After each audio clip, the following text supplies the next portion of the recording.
Hello everyone, as I promised yesterday कि budget के related एक डिटेल एनालिसिस वीडियो आज डिस्प्ले होगा।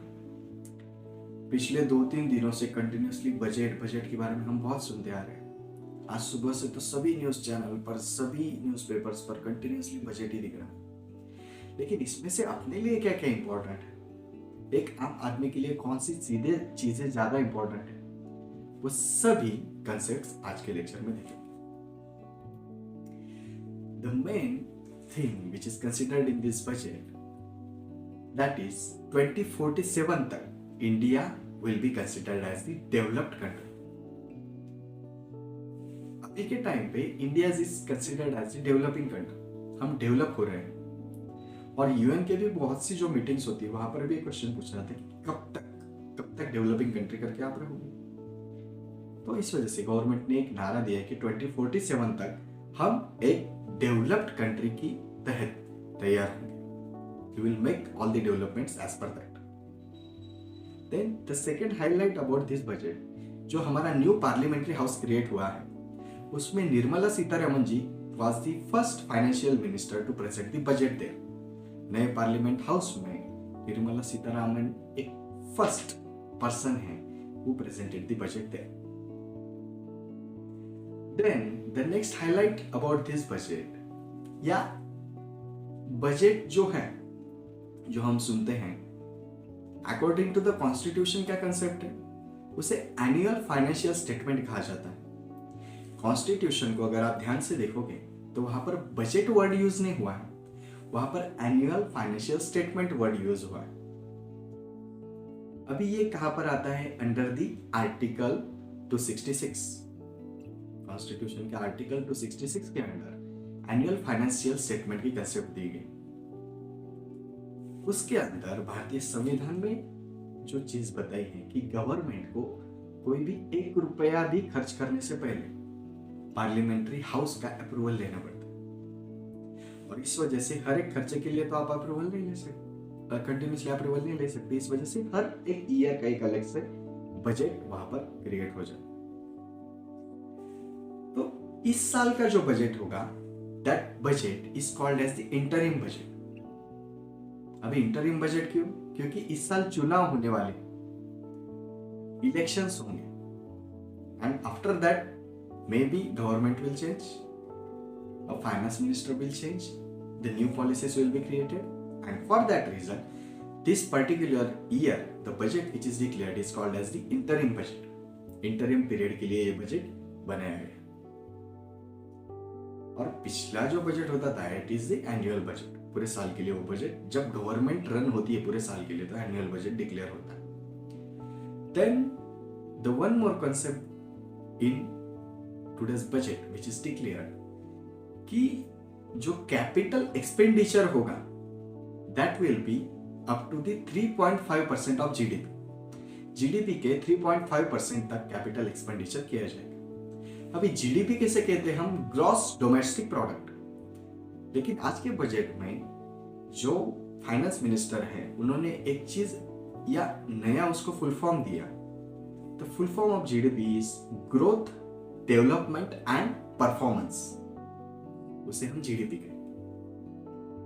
तो जीडीपी का कंसेप्ट है वैसे ही है, लेकिन जीडीपी को एक अलग से और एक उन्होंने नाम दिया कि ग्रोथ, डेवलपमेंट एंड परफॉर्मेंस, इसके बेसिस पर गवर्नमेंट आगे के सालों में काम करे। The one more concept related to this budget, अभी ये बजट प्रिपेयर कौन करता है ये भी हमें पता होना चाहिए। गवर्नमेंट की मिनिस्ट्री ऑफ इकोनॉमिक अफेयर्स जो होती है उसके अंडर एक बजट का डिवीजन होता है।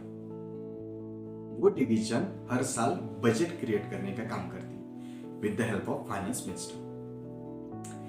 Then the next highlight about this budget कि 2024 का जो फिस्कल डेफिसिट है that is 5.8%।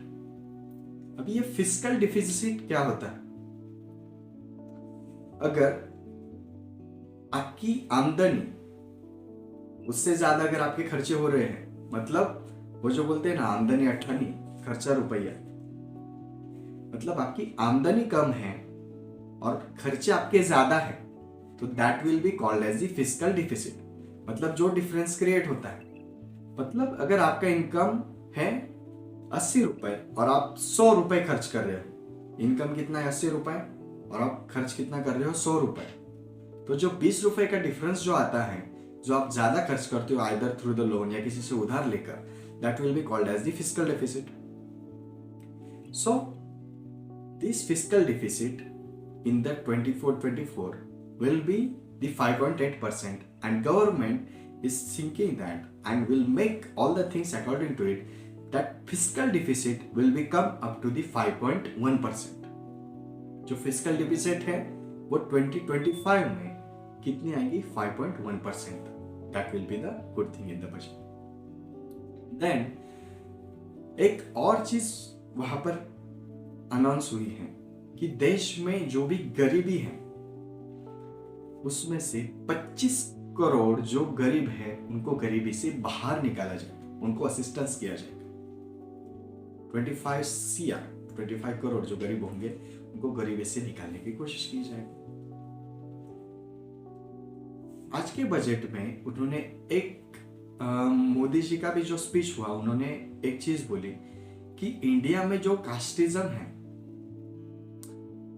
वो कास्टिज्म से रिलेटेड उन्होंने एक चीज बोली कि हम अभी इंडिया को 4 कास्ट में देखते हैं, 4 कास्ट में हम उसको देख रहे हैं, जिसे GMYK भी कहा गया। GMYK क्या है कि the first one that is गरीब, the second one that is महिला। 4 कास्ट कौन सी डिवाइड की? पहला है गरीब, दूसरे महिला, तीसरा युवक और चौथा किसान। GMYK, गरीब, देन महिला, किसान या जिसे अन्नदाता हम कहते हैं, और युवा। ये 4 कास्ट में उन्होंने डिवाइडेशन किया और इसके लिए नई नई चीजें लॉन्च की।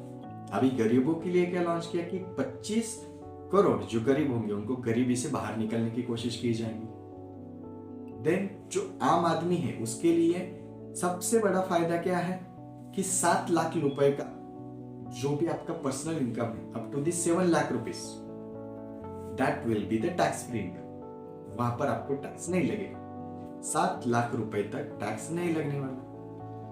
देन और कौन सी चीजें आम आदमी के लिए इंपॉर्टेंट है कि अभी के बजट में PM आवास योजना थ्रू आने वाले 5 साल में 2 करोड़ घर बनाए जाएंगे और उसमें से जो 70% घर होंगे वो महिलाओं को दिए जाए, महिलाओं के लिए फाइनेंशियल असिस्टेंस वहां पर किया जाए। देन जो किसान है, जो नेक्स्ट कास्ट या नेक्स्ट सेक्टर उन्होंने बोला, किसान के लिए 12 करोड़ का वहां पर लोन दिया जाएगा। किसानों को up to the 12 crore loan distribute होंगे। देन इंडिया में अब तक गवर्नमेंट ने और आगे भी करने वाले जो डेवलपमेंट करने वाले हैं in the sector of medical, वहां पर 15 नए एम्स खोले जाएंगे। देन एयरपोर्ट सिस्टम, उसके लिए 10 साल में जो 149 एयरपोर्ट जो है कंस्ट्रक्ट किए जाएंगे। और एक कंसेप्ट जो आज फाइनेंस मिनिस्टर ने भी अपने स्पीच में दी और प्राइम मिनिस्टर ऑफ इंडिया उन्होंने भी अपने स्पीच में बोली कि up to 3 crore womens, 3 crore तक जो महिलाएं हैं उनको लखपति बनाने की कोशिश की जाए, इनकम बढ़ाने की कोशिश की। लखपति दीदी जो प्राइम मिनिस्टर ने अपने स्पीच में बोला कि महिलाओं को उतना सक्षम बनाने की कोशिश की जाएगी।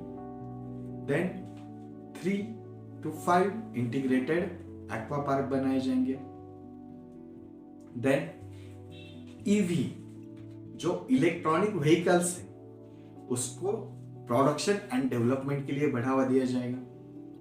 अभी ये किसके लिए कि अपना जो कार्बन एमिशन है उसको रिड्यूस करने के लिए, कार्बन एमिशन भी हमें कम करना है तो इलेक्ट्रॉनिक व्हीकल्स को ज्यादा बढ़ावा दिया जाएगा।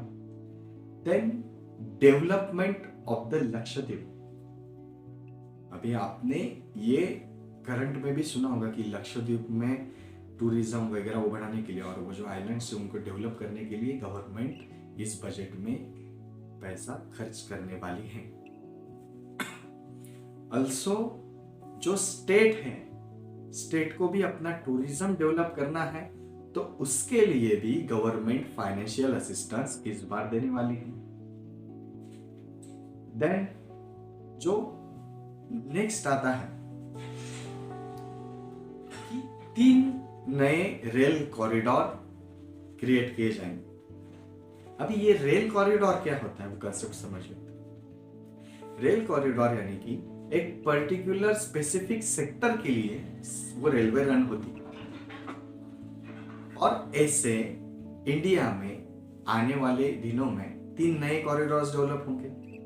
अभी कौन कौन से related to the section? The first one that is energy, mineral and cement, उसके लिए कॉरिडोर डेवलप होगा। Second one for the port, उसके लिए कॉरिडोर डेवलप होंगे, पोर्ट कॉरिडोर।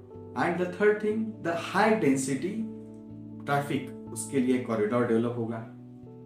ऐसे 3 कॉरिडोर्स डेवलप होंगे। कॉरिडोर क्या है कि जो रेलवे सिस्टम है वो किसके लिए, वो एक पर्टिकुलर सेक्टर के लिए काम करे।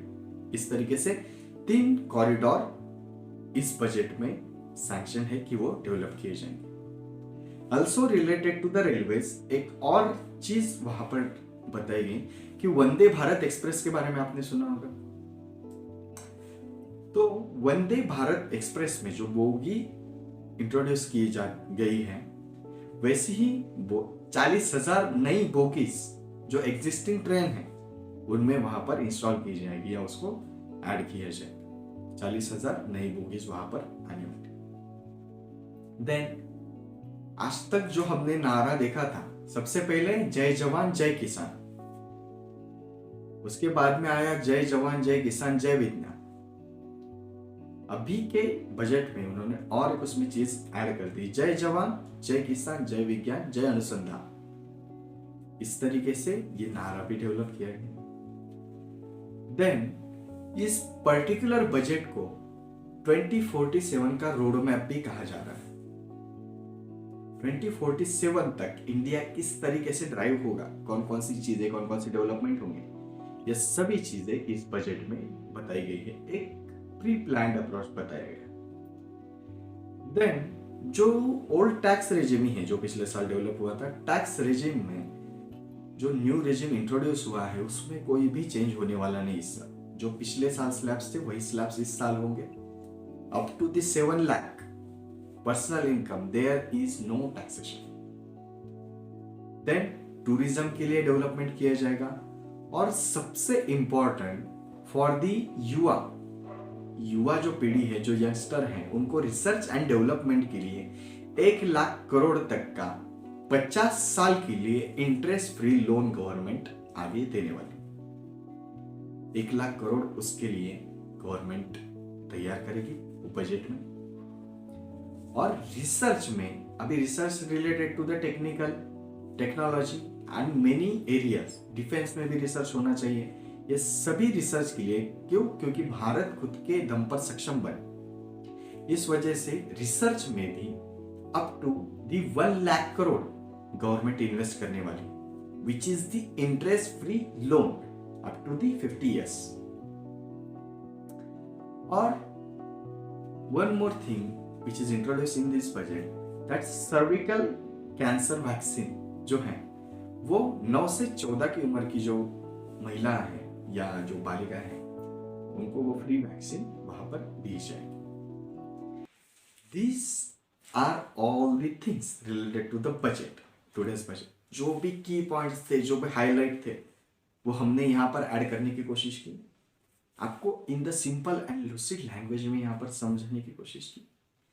If you like this video, please press on the like button और हमारे चैनल को सब्सक्राइब करना मत भूलिएगा, because it motivates us to make the more and more videos। और ये पर्टिकुलर टॉपिक में आपको अगर कोई भी दिक्कत आ रही होगी, कुछ भी पॉइंट समझ में नहीं आ रहा, तो वो कमेंट बॉक्स में कमेंट कर दीजिएगा। एंड ऑल्सो बजट के बारे में और अगर वीडियोस चाहिए और जैसी नई नई अपडेट्स हमारे पास में आएगी रिलेटेड टू बजट, वैसे हम और एक वीडियो भी लॉन्च कर देंगे related to the budget, updated video related to the budget. Okay, please don't forget to subscribe. Thank you so much. Have a nice day.